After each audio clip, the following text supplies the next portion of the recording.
Yorana Polinetia, Yorana tous les amoureux du ballon rond, c'est un réel plaisir de vous retrouver aujourd'hui pour ce nouvel épisode de Fénois Foot. Tout de suite, le sommaire de votre émission.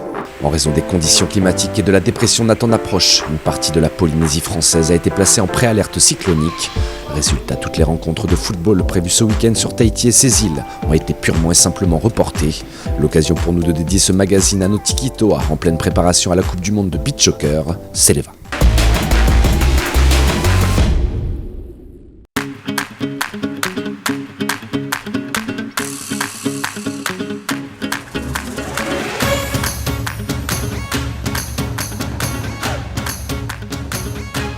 Programmée dans la capitale des Émirats Arabes Unis, ce jeudi 15 février, la 12e édition de la Coupe du Monde de Beach Soccer ouvrira ses portes à Dubaï.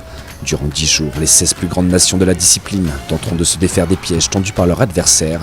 En ligne de mire, le titre de champion du monde, détenu depuis 2021 par la Russie, grande absente du tournoi.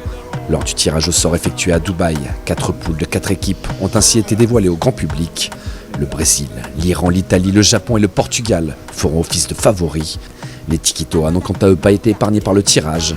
Dans le groupe B, les protégés de Teva Zaveroni rencontreront l'Espagne, l'Iran et l'Argentine, l'une des poules les plus relevées du tournoi.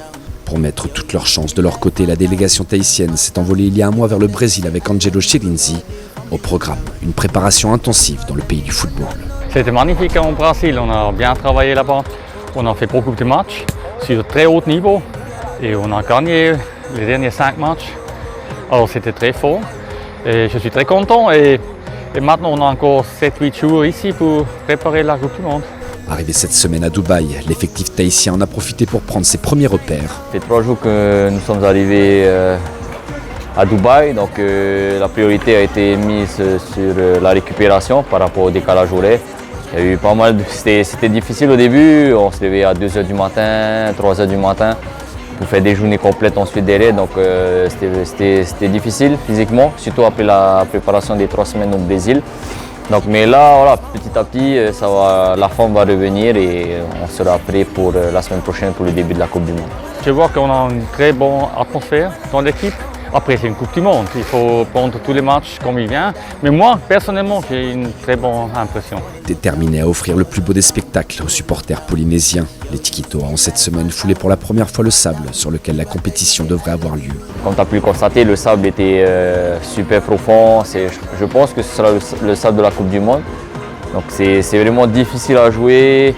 Le fait de courir dedans, les appuis ne sont pas les mêmes. Avec le ballon, c'est encore plus difficile. Donc c'est pour ça que justement que nous sommes partis au Brésil pour justement s'entraîner dans du sable de qualité et c'est ce qui fait toute la différence.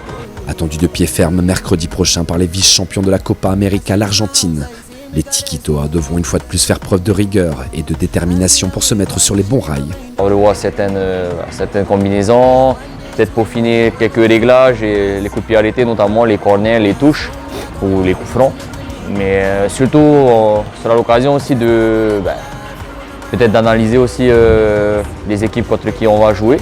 Pour y parvenir, plusieurs outils ont été mis à la disposition des 12 Tikitoa retenus, à commencer par l'analyse vidéo. Et la tâche s'annonce fastidieuse, surtout à l'heure du renouveau du beach soccer argentin.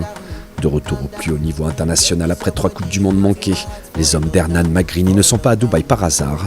Pendant les qualifications, seul le Brésil a réussi à battre l'Albiceleste. Prudence requise pour les Tikitoa. Le principal, c'est le premier match. Le reste viendra ensuite, mais vraiment bien commencer ce match, faire un bon résultat pour bien entamer cette Coupe du Monde. Je connais l'équipe depuis des années et ça me fait beaucoup plaisir d'être ici avec les joueurs. Et maintenant, on va chercher la Coupe du Monde avec Tahiti si possible. Une entrée en matière réussie mercredi matin face aux Argentins entrouvrirait déjà aux Tahitiens les portes des quarts de finale. Un match à suivre en direct et en exclusivité à 3h du matin sur nos antennes, avec au commentaire Olivier Huc.